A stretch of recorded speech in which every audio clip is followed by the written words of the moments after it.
Many of you, I'm sure, are familiar with the Huntington Library, a phenomenal research enterprise here in Southern California. Dr. Steven Koblik's work there encourages research and promotes education in the arts, humanities, and botanical sciences through the growth and preservation of the Huntington's collections. And I'm sure many of you are familiar with these. Through the development and support of a community of scholars, and through the display and interpretation of the library's extraordinary resources to the public. Trained as a diplomatic historian, Koblik holds a bachelor's degree from UC Berkeley, a master's degree from the University of Stockholm, and a doctorate from Northwestern University. Dr. Koblik also was a good mentor to me in my early years here in Southern California. I learned so much from him. Please join me in welcoming Dr. Koblik to our campus.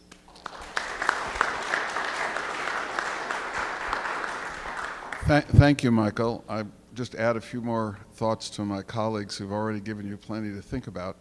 I'm a relativist when it comes to leadership. I have grave doubts that all people are fit to do all of the leadership responsibilities that exist in a society and companies and nonprofits. So I think it's important to start out by saying there's a very legitimate instinct that many people have not to be a leader. And I can think of some extraordinarily talented, useful, important individuals who do much better pursuing their own ideas and interests without the baggage of trying to put together the kind of coalition which is equally important or more important. They're just different kinds of tasks. And I wanted to start with that because I think there's an impetus abroad that everyone needs to be a leader, and I don't think that is the case, and in fact, I think many of us are unsuited to be leaders. I've had 5 leadership experiences. One as a faculty member for a long period of time at Pomona College, including a gig as a coach, and I was also a dean of the faculty at Scripps College, which was a women's college, which was a very interesting experience. I was one of 2 males on the senior staff. I was president of Reed College for 9 years in Portland, Oregon. I've been head of the Huntington for 12 years, and I was chairman of the board of the Chemical Heritage Foundation in Philadelphia. Now, I'm not going to explain how all of that happened. It's irrelevant. But I do want to talk about, and I really want to focus on nonprofits because that's where my experience has obviously been. I want to talk about whomever wants to be leader and the role of culture, both in terms of the institution, quite independent of the leader, and mission. And I am, like my colleagues, very much a believer in the importance of mission and the ability of the leader to enunciate and elaborate on that mission and to get all of the employees to buy into that mission. And then what I'm going to call the fit between a leader, a potential leader, and that institution and its mission.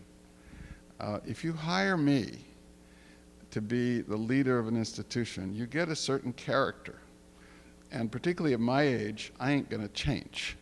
So if you want me, you get what I represent. I didn't fully understand this when I was a professor. But I've had a chance now to reflect on 20 years of running institutions. And it became apparent to me that people who were selecting me to run these institutions had an image of me which I didn't share. It was very interesting. I was perceived in the nonprofit world as a person that was a change agent that came in under very difficult circumstances that other people thought were impossible. And I turned things around. Every institution I've been involved with. And so this notion that I was a change agent and someone who turned things around was something that I certainly hadn't thought about. I now know about it, and when people come to talk to me about running an institution, I know what they're looking for. So I've asked myself, where did that come from? Because people are seeing something in me, and I'm curious. And I went back actually to my childhood. And I love sports, and I am very, very competitive. And I noticed when I thought about this that, you know how you play pickup games, and when you're a teenager, and If I was going to be a captain, someone said, Dick, you're captain, or then they said, Richard, you're captain, or they said, Steve, I knew when they would pick me. They picked me when things were bad. And the presumption was that whatever team I could put together, it wasn't going to be very competitive. The result was I developed techniques for harassing my fellow players, so I got a lot out of them. Much more than anyone expected, and certainly much more than I expected.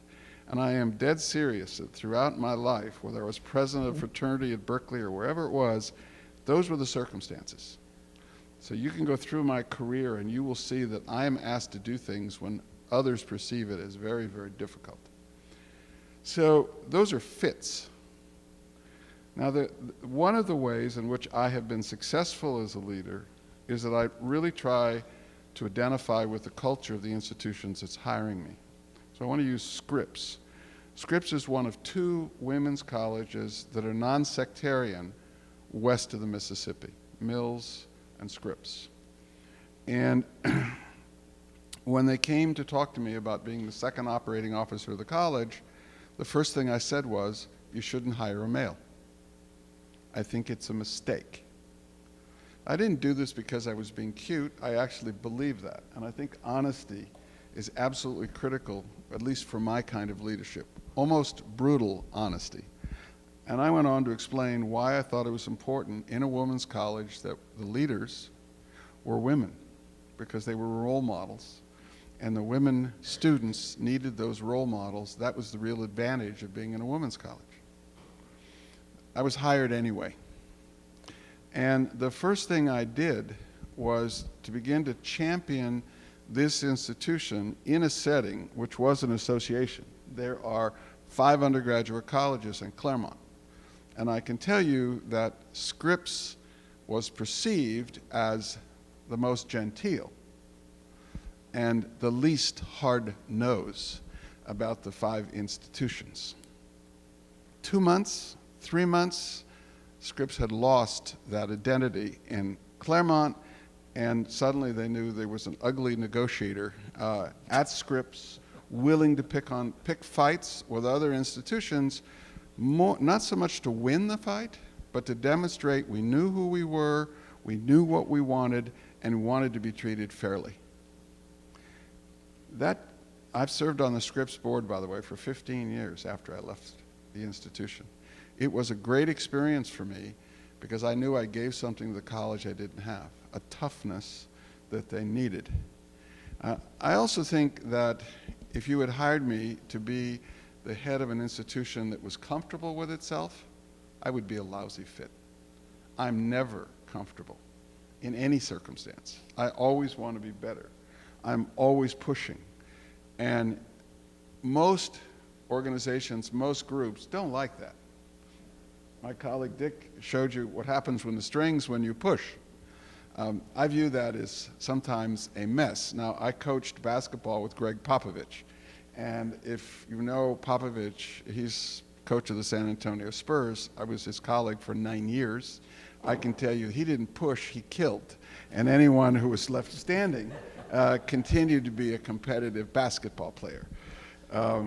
In fact, the comments that his players at the NBA, they just say, oh, he's gone Serbian.